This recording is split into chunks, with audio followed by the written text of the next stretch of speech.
Ma'am, Congress अध्यक्ष सोनिया गांधी का एक बयान है सोवटी को लेकर कर्नाटक की, जिसको लेकर बीजेपी काफी हमलावर है। कहा जा रहा है कि इस पार्टी को बैन किया जाना चाहिए।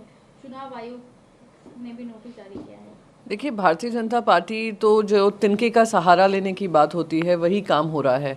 जो जो उन्होंने मुद्दे उठाए हैं वो जनता से जुड़े हुए मुद्दे नहीं हैं। जो जो प्रधानमंत्री से लेकर जेपी नड्डा जी ने प्रचार किया है उसमें कहीं भी कर्नाटका की सरकार कैसे बनेगी, कैसे चलाएंगे, कर्नाटका की जनता का विश्वास कैसे जीतेंगे, उन मुद्दों पर चर्चा ही नहीं थी।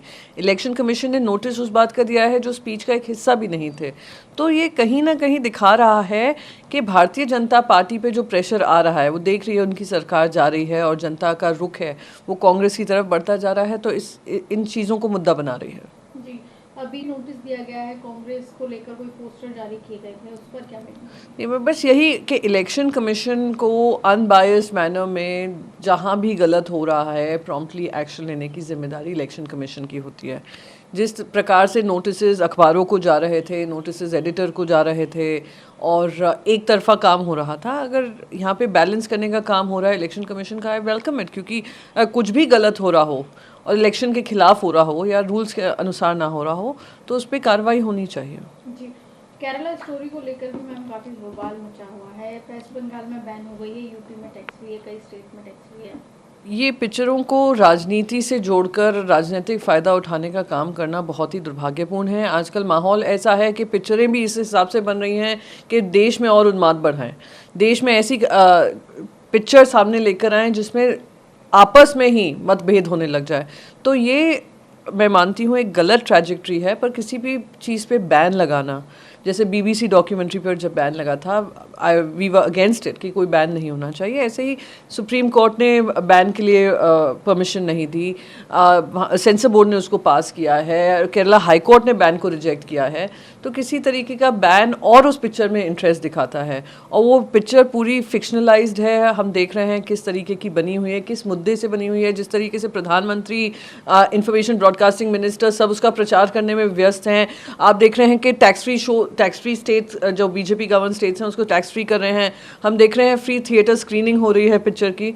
तो वो राजनीतिक माहौल बनाने का काम है, वो दुर्भाग्यपूर्ण है। कि जो इसके निर्माता हैं उन्होंने कंप्लेन करने की भी बात कही है कि इस फिल्म पर प्रतिबंध लगाना ये कहीं गलत है, इसकी स्क्रीनिंग बंद करना गलत है, वो कानूनी कार्रवाई करेंगे। बिल्कुल, कोर्ट सभी के लिए बने हैं और कुछ अगर गलत काम लग रहा है, उनको लग रहा है गलत हो रहा है, वो बिल्कुल कोर्ट्स में जाएं।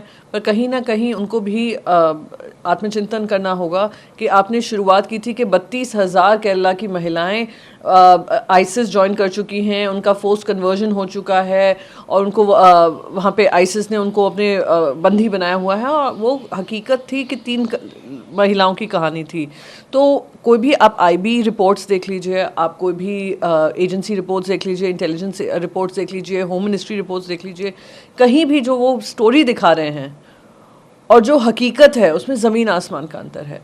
तो ये चर्चा का भी विषय होना चाहिए। जी, बीजेपी समर्थन कर रहे हैं और विरोध कर रहे हैं, वो आतंकवाद का समर्थन करते हैं।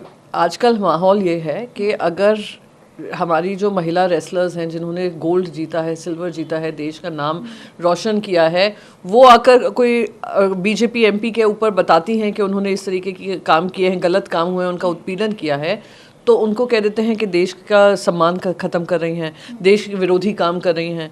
कोई अगर सरकार के खिलाफ बोल दे तो वो देश विरोधी हो जाता है। अब यह है कि अगर पिक्चर के खिलाफ बोल दे तो हम देश विरोधी है, आतंकवाद के समर्थक है।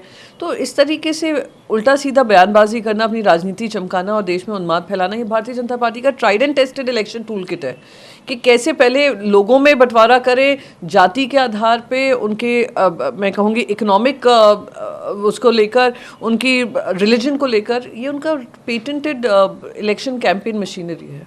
कांग्रेस के पूर्व अध्यक्ष आए दिन अलग अलग जगहों पर देखने को मिल रहे हैं, पब्लिक के बीच जा रहे हैं। इसको लेकर जेपी नड्डा कह रहे हैं कि वो सिर्फ राजनीति के लिए इस तरीके का पर्यटन करते हैं और सिर्फ चुनावों के दौरान निकलते हैं, वैसे वो नहीं दिखते हैं कहीं पर भी। जेपी नड्डा जी ने शायद भारत जोड़ो यात्रा नहीं देखी थी, कहीं पे चुनाव नहीं हो रहा था। उन्होंने कन्याकुमारी से कश्मीर तक जो जनता के बीच में रहकर वो पूरी यात्रा की थी, वो शायद भारतीय जनता पार्टी को याद नहीं होगा, जेपी नड्डा जी को खास करके याद नहीं होगा।